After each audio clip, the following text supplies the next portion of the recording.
Well, it's good to see you this morning. We've been studying through the book of Isaiah. We're in Isaiah chapter 32. This is in a section of which we call the futility of alliances. So give me 60 seconds. I want to give you sort of where we're at. Isaiah, a prophet during the divided kingdom, is in the process of witnessing northern Israel being besieged by Assyria. And so now everything has collapsed around the city of Jerusalem. They are called a caged bird. No place to escape. There's only one option mainly, as far as man would see it, and that is maybe to form an alliance with Egypt to the south. Assyria is to the north, Egypt is to the south. And so with these options that they have, what we see is this, that God is telling them that what they've missed is Him. So what God at this point is going to do is not save the city. God is judging the city. What God is attempting to save is the soul. He's attempting to save the people of God. And so we'll see a couple of words that are used occasionally. One is the city, Jerusalem, referred to in a spiritual sense. That's God's people, that's God's bride. The other is, he refers to it as a remnant. So God is not going to save in total the nation of Israel. He's not going to save the political city of Jerusalem. What he's trying to save are the people. And Jesus did the same thing in the New Testament, if you think about it. They wanted Israel restored. Jesus said, I came not to fix this city. What I came to fix is you. And so that's where we're at, looking at some of these concepts. It's so interesting to see how all of Isaiah is a description of God. God the Father, God the Son, God the Holy Spirit. And that's the first question that we ask as we go into and we read parts of Isaiah, is what is this telling us about God? Because that really needs to be the focus. As far as Israel, that is a parallel theme. The city of Jerusalem, the remnant, that is a parallel theme. But the primary theme of the book of Isaiah is God Himself. In chapter 32, what we see is it's a succession of themes that have built up to this point, one of which is that God warns Jerusalem not to be like northern Israel that was invaded by Assyria, that there would be condemnation. God would judge the city, but He would grant them sanctification to show them how they could cleanse their heart. God is showing them that they can trust God Himself and not man. The Egyptians are man. The Egyptians have an expiration point. God does not have an expiration point. Then when we come to chapter 32, we have a king who reigns in righteousness. He's a blessing for the citizens. This King Messiah is Jesus, but yet He is a king of virtue, a king of righteousness, a king of we call it justice, but He's also a king of judgment. All of these concepts are what they need to agree with. And so we think, here comes the Messiah, here comes the king. But first, they need to agree with righteousness. They need to agree with justice. And we see that people have different interpretations of those things. God does not vary in how He stands as righteous and one who is just. So that's what we have in Isaiah chapter 32, and we'll look at this in just a moment after Greg leads us in prayer.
All right, so here we are in chapter 32.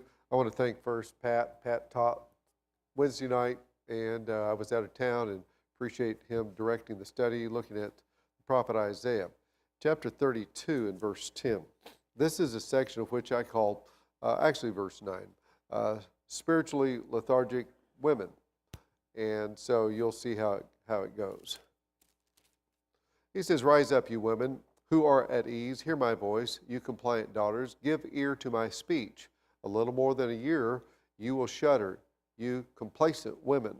For the grape harvest fails. The fruit harvest will not come. Tremble, you women who are at ease. Shudder, you complacent ones. Strip and make yourselves bare, and the sackcloth around your waist. Beat your breasts for the pleasant fields, for the fruitful vine, for the soil of my people, growing up in thorns and briars, yes, for all the joyous houses in the exultant city. For the palace is forsaken, the populous city deserted. The hill and the watchtower will become dens forever, a joy of wild donkeys, a pasture of flocks, until the Spirit is poured upon us from on high. The wilderness becomes a fruitful field, and the fruitful field is deemed a forest. The justice will dwell in the wilderness, and righteousness abide in the fruitful field, and the effect of righteousness will be peace, the result of righteousness, quietness, and trust forever. My people will abide in a peaceful habitation, in secure dwellings, in quiet resting places, and it will hail when the forest falls down, and the city will be utterly laid low. Happy are you who sow beside all waters, who let the feet of the ox and the donkey range free." The description of women here are those who are living in luxury. These are, I believe, self-indulgent women because they have pushed aside that which is described as peace, that which is described as joy, found in a walk with the Lord. So women in general are the cohesion, and we might even say the spiritual cohesion of society. When women are the ones who are consumed by this self-indulgence, where is the rest of society left? And I've spent a lot of my time visiting men in prison, and these are men that are guilty of crimes. And there are smaller women's prisons, by the way. The men's prisons way outnumber the women's prisons. And you think, well, who's going to take care of the family? Who are raising the children? Who is the moral fiber which is holding the family together or even holding society? Now he said it doesn't exist. So this is not just a diagnosis, but it's a wake-up call. Now we said a moment ago, he's not going to save the city. What he's trying to save is people. And now he's speaking directly to the women. He's spoken to the men already. He's speaking to the women. And he's saying, you need to wake up. I refer again to Ezekiel, who was talking about those who had mourned because of the abominations that had taken place in the city of Jerusalem, Ezekiel chapter 9. People that would look at the moral deprivation and say, this hurts. I had a man one time write out his confession. He was going to sin or confess his sins before the congregation, and I read his confession. And in no place, he did say, I did wrong and I want to make this right. But in no place did he have any regard for the pain that his sin had brought God or other people. He just really didn't have any regard for that. All these women are focused on is lifestyle. That's all that they are focused on. It was paralleled in Amos, especially Amos chapter 6, when he talked about they who were living among ivory, these people who were in the lap of luxury, and that was northern Israel. Now he's speaking of Jerusalem. So this is almost a parallel message. That's coming along 20 years later, maybe even 40 to 60 years later. This is now 20 years after the fact that the Assyrians had invaded northern Israel, and they are now captives. They are now captives. And now he says, now you're falling into the same routine of those that have already been judged by God. And so it is a concern. I mean, we see this in society today, that when you can't get the truthful, honest, moral attention of the women, the mothers, the wives, it's really a jump-off point. And then there's a collapse, and he speaks of that. But he gives sort of what we would call a diagnosis, a judgment, and then a resolution by the Lord, because he's speaking about the joy that's going to take place. When he says in verse 15, until the Spirit is poured upon us from on high, that would be the Spirit of the Lord. When the Lord begins pouring his Spirit, Joel spoke of that in his condemnation also of the sinful profile of God's people. And he says in that day, in the last day, God will pour out his Spirit upon all flesh. When God pours out his Spirit, the description of the condition is that you have a wasteland that now becomes an oasis. And so someone says, become a Christian and you'll be a little bit better of a person. And I had a conversation about a month ago with a person about how we ourselves try to serve God better. And we do. We try to learn from our mistakes and make some improvements. But he's saying here that when we let God put his spiritual values and even his identity in us, it's incalculable what we do as far as, again, the wasteland of who we are becoming an oasis for the sake of God. And so he refers to it here like he does, and all the other prophets do too, that it's a description of the land, but yet really he's talking about the description of the heart, the people, and how God is going to work this. God would do this. We talked about the fact that Jerusalem's going to be judged by God. It's going to be not the Assyrians. God's going to protect them from the Assyrians, but he's going to bring the Babylonians in. And this is going to be a process that takes about 100 years before they finally find their release. And as far as the release, 150 years. As far as getting back and getting everything set up, it's centuries as far as the physical land. But the land's never going to be restored to its former glory. What he sees, though, is that they can immediately, if they have a heart for God, have that glory. And I believe as we go through this that what we need to focus on is the relationship with God, us taking to heart the values of God and wanting that to be who we are right now, regardless of the external condition of which we face. In Acts chapter 2, when Peter said, in referring to the message that he was giving, and they were speaking in tongues, speaking in different languages, he referred to Joel's statement that Joel said in the last days, God will pour out his Spirit upon all flesh. What they were seeing in the first century was the amazing care about God to reveal his message and to interject his power into the launching of the gospel of Jesus Christ. It was not just exciting, it was divinely powerful, and how that it connected people to God and energized them with the power of the gospel. That's chapter 32. So two things that were key there. One was the Spirit of God. The other key was that they would don the sackcloth and beat their chest and say, I'm humbling myself before the Lord. I'm willing to give up the complacency. I'm willing to give up the idea of self-indulgence. I'm going to go ahead and give that up now because it's going to go away anyway. All right, we go to chapter 33. I call this chapter, Wait for the Lord, the King in his beauty will save. And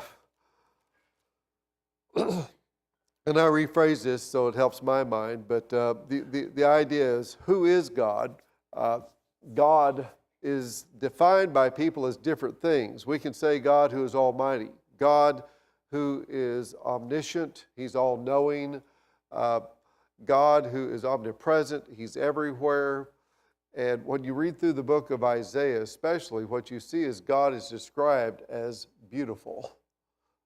You see beauty in God.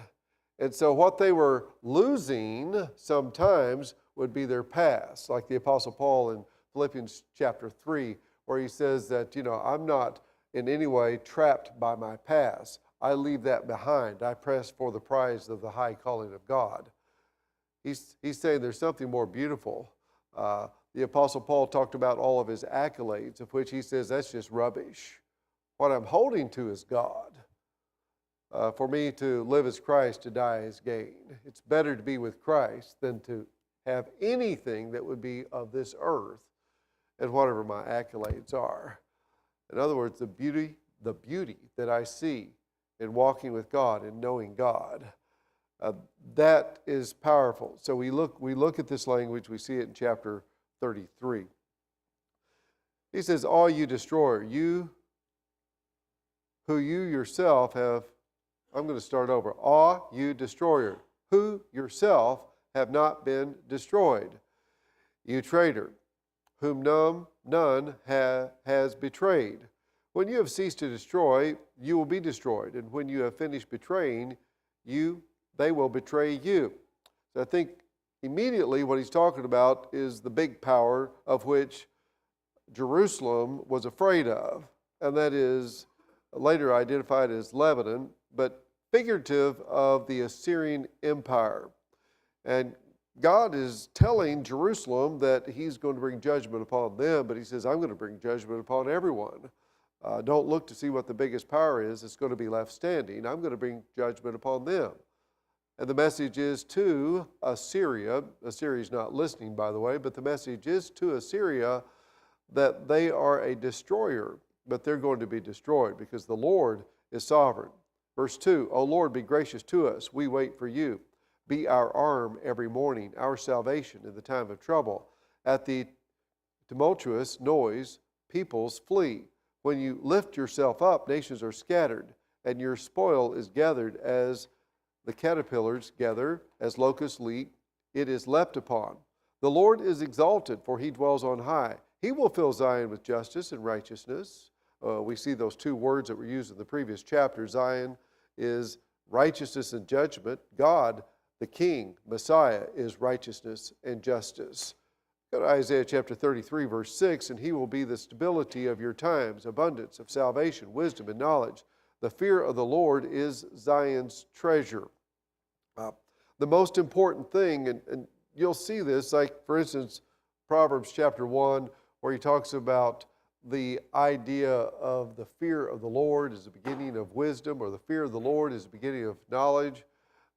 We could put it this way, that it really doesn't matter what the conclusions are. If God said it, I already believe it, because that's my treasure. My treasure is what the Lord is. My treasure is what the Lord says. It's not, well, be afraid of God, and that'll take care of everything. No, actually, I trust God before the information's given. So that's my treasure, because God is my treasure. I want to interject something else at this point. When the Israelites were inhabiting the promised land and the land was being distributed, you see all the tribes that they received land. You've got Judah and Gad and Reuben and Zebulun, Naphtali, and so forth. He told the Levites that their inheritance was him. And someone says, well, we don't have anything else. All we have left is God. Okay. That sounds like God's kind of like leftovers, right? All we've got's God. No, we have everything because we have God. We have everything. God is our treasure. And he says the fear of the Lord is Zion's treasure. Verse 7, Isaiah 33, verse 7. Behold, their heroes cry in the streets, the envoys of peace weep bitterly. The highways lie waste, the traveler ceases. Covenants are broken, cities are despised. There is no regard for man. The land mourns and languishes. Lebanon, which is, I think, figurative for Assyria, is confounded and withers away. Sharon like a desert, and Bashan and Carmel shake off their leaves. Those would be places that are in the promised land, but yet they have been besieged by Assyria. And God is changing all this. Verse 10, now I will arise, says the Lord. Now I will lift myself up. Now I will be exalted. You, that is Assyria, conceive chaff. You give birth to stubble. Your breath is a fire that will consume you. And the peoples will be as if burned to lime, like thorns cut down, that are burned in the fire. Hear, you who are far off, what I have done. You who are near, acknowledge my might. The sinners in Zion are afraid. Trembling has seized the godless. Who among you can dwell with the consuming fire? Who among you can dwell with everlasting burnings? Let's stop there. You ask a question. Anytime the Bible asks a question, we've got to see what the answer is. He says, all right, the judgment of the Lord is going to be imposed upon the land. Who can withstand this? Perfect love casts out fear. 1 John chapter 4. When God is bringing judgment, if we have God's love in us, that we fear not the judgment of the Lord. He says this is going to work for you. We've already seen in previous chapters that he says it's going to be hard. But he's saying even though it's going to be hard, it's going to work for you. Also in previous chapters, he said that when you go through a hard time for the sake of God, it's like a woman who goes in labor. It's going to be hard, but you want something fruitful as a result. It's going to be hard. So God doesn't water that down, and neither did Jesus when he talked about the walk of a Christian. Isaiah 33, verse 15. He who walks righteously and speaks upright, this is the person who can dwell through the fire of judgment. Verse 15. The person who walks righteously and speaks uprightly, who despises the gain of oppressions, who shakes his hands lest they hold a bribe, who stops his ears from hearing of bloodshed, and shuts his eyes from looking on evil. He will dwell on the heights. His place of defense will be the fortresses of rocks. His bread will be given him. His water will be sure. So you see that the person who can endure the judgment of the Lord against the wicked is the person that stands with the Lord, and he abhors that which is evil. He takes no bribes. He hears nothing that is false. He has no violence in his heart or in his hands. That's the person that can endure the judgment of the Lord. Verse 17, he says, your eyes will behold the King in his beauty. And that's the point we made at the beginning. God is beautiful. They will see a land that stretches afar. Your heart will muse on the terror. Where is he who counted? Where is he who weighed the tribute? Where is he who counted the towers? In other words, Assyria is going to be gone. You are afraid of Assyria, but really what you ought to see is the beauty of God. Verse 19, you will see no more the insolent people, the people of an obscure speech that you cannot comprehend, stammering in a tongue that you cannot understand. Behold Zion, the city of our appointed feast. Your eyes will see Jerusalem, an untroubled habitation, an immovable tent. Now I think he makes the transition talking about spiritual Zion. I believe that this is messianic. It's about what we have through Jesus Christ and those who hope in Jesus. Continue verse 20, whose stakes will never be plucked up, nor will any of its cords be broken. So this is a city that's strong. Verse 21, but there the Lord in majesty will be for us, a place of broad rivers and streams, where no galley with oars can go, nor majestic ship can pass. For the Lord is our judge, the Lord is our lawgiver, the Lord is our king, he will save us. So he uses references to the fact that God's people are protected by God. It's sort of similar to Romans chapter 8, if God be for us, who can be against us? Life or death or anything that opposes us. If God be for us, who can be against us? He's talking about the security of the believer. God's going to keep us close to him. Verse 23, he's speaking about the city of Jerusalem and maybe even the hearts of the people. And Isaiah does this quite a bit. as did the other prophets. And in the New Testament, John the Baptist, he says you need to get some things together spiritually for yourself. He refers to it like he's describing a ship that is in disrepair. He's telling them they need to be shipshape. Your cords hang loose. They cannot hold the mast firm in its place or keep the sail spread out. Then prey and spoil in abundance will be divided.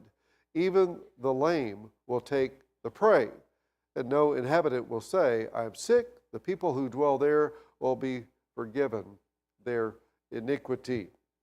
So here's language referring to not a ship that's in disrepair, but one that is ship-shape. And God says you find there strength, and you find recovery, you find forgiveness. And that's what he's inviting them to be participants of. That's Isaiah chapter 33. We're still in the section called Feudal Alliances. That is, that I say Israel, but it would be Jerusalem, the city. Now, under King Hezekiah, that they would look to Egypt. Already in a previous chapter, we see where God says, if you want to hire Egypt to come and help protect you from the Assyrians, you're going to have to pack your livestock and your beast with all your treasures and silver and so forth. Another thing that's already happened is Hezekiah already tried to buy off Assyria. When you try to buy off your enemy, all you've done is delayed your enemy. That's all you've done, because you've not changed his colors or her colors of the enemy. And so the judgment that's going to go this time that is being spoken of by Isaiah is any nation of people that is opposed to the nation of God and to Jerusalem and what we would call more specifically Zion, God's holy city. He's going to, in chapter 34, talk about destruction of nations, but he'll use Edom as an example of that. Does anyone remember who Edom is a descendant of? The nation of Edom. Thank you, Esau. So we're talking about God's people being called Jacob. Jacob's twin brother was Esau. And Esau, for the most part, especially if you've read the history and you see the prophecy against Edom by Obadiah, Edom usually took part against Israel, against God's people. No matter who was against God's people, Edom would become the ally that would be against God's people. I'm snickering because always someone says, well, who do you like, in basketball? And of course, basketball season's over. But anyway, somebody says it's whoever's playing against A&M, that's who I like. Or whoever's playing against UT, that's who I like. Because, people take sides. Edom was the same way. They took sides against God's people, against Israel. Chapter 34, verse 1. He says, draw near, O nations, to hear, and give attention, O peoples. Let the earth hear, and all that fills it, the world and all that comes from it. So he's speaking of all nations here. But he's going to zoom in on Edom. For the Lord is enraged against all the nations and furious against all their host. He has devoted them to destruction, has given them over for slaughter. Their slain shall be cast out, and the stench of their corpses shall rise. The mountains shall flow with their blood. All the host of heaven shall rot away. The sky is rolled up like a scroll. All their hosts shall fall as leaves fall from the vine, like leaves falling from the fig tree. For my sword has drunk its fill in the heavens. Behold, it descends for judgment upon Edom. Upon the people I have devoted to destruction. The Lord has a sword. It is sated with blood. It is gorged with fat. With the blood of lambs and goats, and with the fat of the kidneys of rams. For the Lord has a sacrifice in Bozrah, a great slaughter in the land of Edom. Wild oxen shall fall with them, and young steers with the mighty bulls. Their land shall drink its fill of blood, and their soil shall be gorged with fat. The first thing to note is that these people are evil. The Lord is furious against them, and he's rightfully enraged. When he speaks about the judgment, he says it's going to be a complete judgment, and then even refers to it like it was a blood sacrifice. The entire animal is going to be killed. The entire animal will shed blood. And this is all figurative language, but Edom wasn't listening. No more than any of the other nations, they were not listening to God. If you remember when God wanted Israel to go in and conquer the promised land, the reason for those enemies being conquered is because their iniquity had become full. These people are evil. As long as nations wanted to serve God in any part, we saw that with Nineveh, with Jonah, who went and cried out against them, God would give them a reprieve, and he did give Nineveh a reprieve. But God is a just God. Edom deserves judgment. Sinners have as their wage death, and only one thing can, of course, appease God, and that is the blood of Jesus Christ. These people aren't looking for redemption. These people are looking to, in some way, afflict Israel, the nation of God, and God is going to bring a judgment against them. He uses some of the same language there in Isaiah 34 and verse 4, of which we've seen before, when he talks about components of nature, when he says the host of heaven shall rot away, the skies roll up. Earlier, he had said sun, moon, and stars, those things fall. He's talking about the structure of government, which they have, which in Edom's case was very confident. And they thought they were very defensible. They are defendable. They didn't see anything that was going to overcome them. They would be overcome. Later in history, we see where the judgment of God against Edom primarily takes place when the Babylonians became a world empire. 600 years later, pretty much the death nail was the Romans came in, and any trace of the great and what would have been the famous existence of Edom is gone. It's gone. Isaiah is saying this. Let's read on and see how his language describes that and describes the finality of God's judgment, but also the vindication for God's purpose, and that is that he would receive glory through spiritual Zion. Isaiah chapter 34 and verse 8. For the Lord has a day of vengeance, a year of recompense for the cause of Zion. And the streams of Edom shall be turned into pitch, and her soil into sulfur. Her land shall become burning pitch. Night and day it shall be quenched, shall not be quenched. Its smoke shall go up forever. From generation to generation it shall lie waste. None shall pass through it forever and ever. But the hawk and the porcupine shall possess it. The owl and the raven shall dwell in it. He shall stretch the line of confusion over it, and the plumb line of emptiness. Its nobles, there is no one there to call it a kingdom, and all its princes shall be nothing. Thorns shall grow over its strongholds, nettles and thistles. In its fortresses it shall be the haunt of jackals, an abode of ostriches, and wild animals shall meet with hyenas. The wild goat shall cry to his fellow. Indeed, there the night bird settles and finds for herself a resting place. Well, it would seem right here that he's very descriptive in detail. In verse 15, he's referring to all of these unclean creatures. We say unclean as far as the list of those things which the Israelite could consume, and then wild animals that would be inhabiting the wasteland. In other words, it's not inhabitable by people. Continuing in verse 15, there the owl nests and lays and hatches and gathers her young in her shadow. Indeed, there the hawks are gathered, each one with her mate. Seek and read from the book of the Lord. Not one of these shall be missing. None shall be without her mate.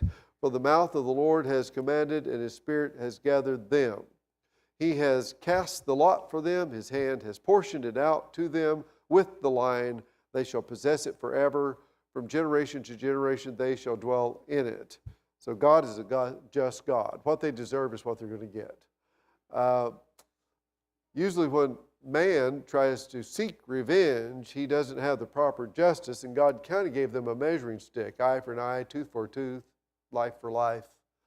God says, I've got a measuring stick, and it's going to be done right. But what he says is this: you can read it in the book. After all this is done, read it in the book. I said this is going to happen. I saw a statement in a store a couple of days ago. It said, actions speak louder than words. Okay, that's profound. I don't think that that little posting in the store where I was at was original. We've heard that a lot, right? God says, I'm going to tell you, my word speaks as loud as actions.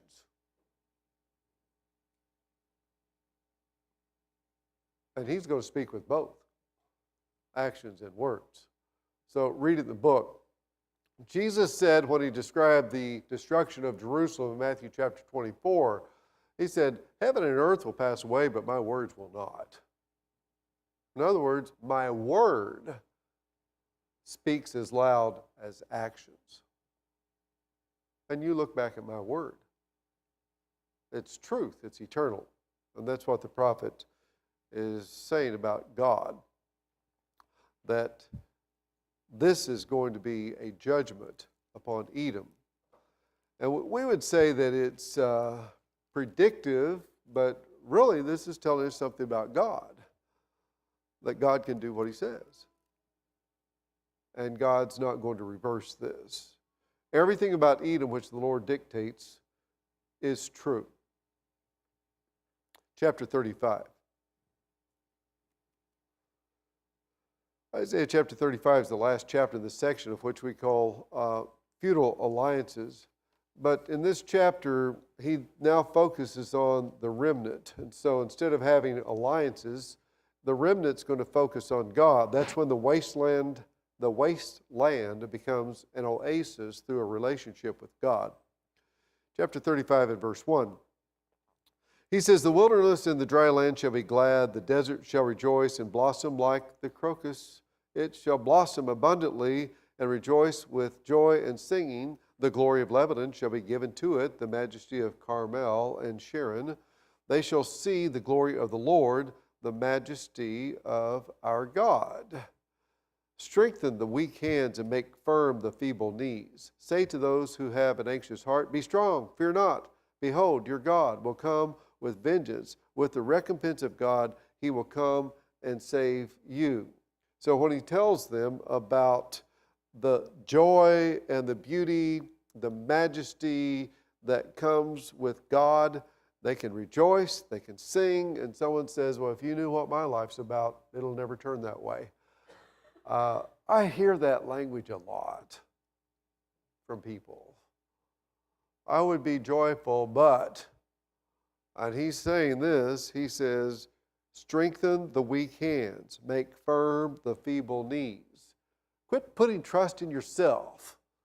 Quit letting Satan steamroll you for whatever's in the past. That's not what God is riveted to. The same language is used in Hebrews chapter 12, and this, again, is those who were mostly Israelites by blood. They're thinking what they've lost or what they're going to lose. They're following Christ, and so they've got a lot of baggage. And Hebrews chapter 12 and verse 12, therefore lift your drooping hands and strengthen your weak knees. That's exactly the same language. Make straight paths for your feet, so that what is lame may not be put out of joint, but rather be healed. And he's telling those people that are seeing themselves and seeing their shortcomings, their failures, they're seeing what's happening around them. He says, no, the Lord's going to take vengeance. He will save you, and you will be his victory. We go back to Isaiah chapter 35 and verse 5. Then the eyes of the blind shall be opened, the ears of the deaf unstopped.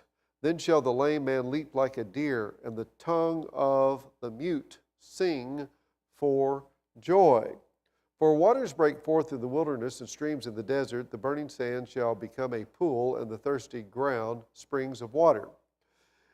In the haunt of jackals, where they lie down, the grass shall become reeds and rushes. So in this language, verses 5 through 7, he's again talking about the conversion of the wasteland becoming the oasis.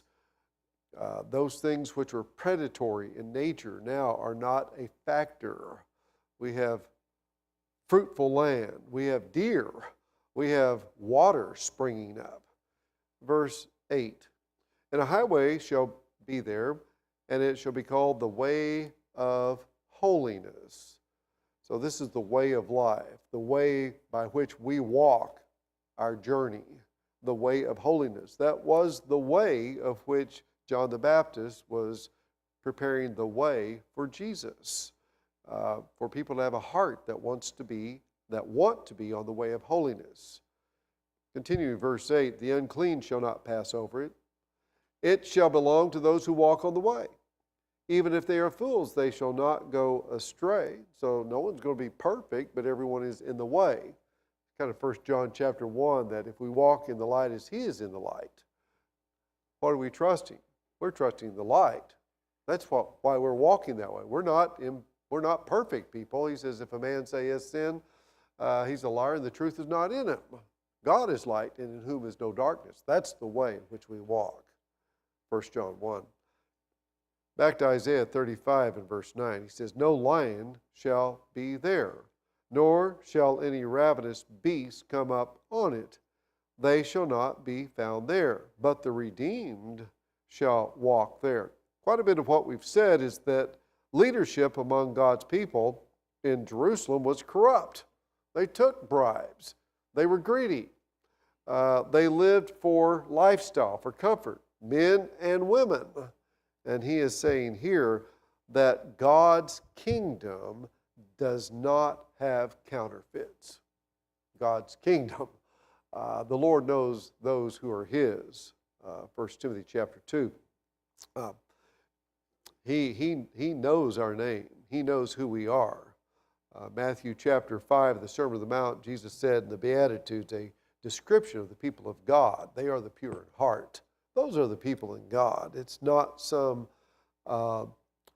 association that men are able to determine the inclusion and the participation. This is an association that's determined by God. Verse 10, and the ransom of the Lord shall return, and come to Zion with singing. Everlasting joy shall be upon their heads. They shall obtain gladness and joy, and sorrow and sighing shall flee away. So I don't believe he's talking about the end of the world. I think what he's talking about is all things that are found in Jesus Christ. It's like a man seeking a treasure, Jesus said, I think Matthew chapter 13. And he goes to a field and he sees a treasure, and for the joy thereof he buys the field. He says, wow, this is what it's all about. I found truth. I found joy. I found, in this case, I found the Messiah. I really don't know how much the people, and this was asked a couple of weeks ago, how much the people of Jerusalem that hear what Isaiah is saying, how much they know how this is going to be fulfilled by God. But he says it's there. And they can, in hope, embrace what God's power and what God's love affords to them. So this week, the section on the syllabus is the next 3 or 4 chapters, 36 through 39. That's about Hezekiah and the end of the Assyrians. So we'll look at that, Lord willing, on Wednesday night, 36 through 39. Thank you. We'll take a short break, and then we'll start worship service.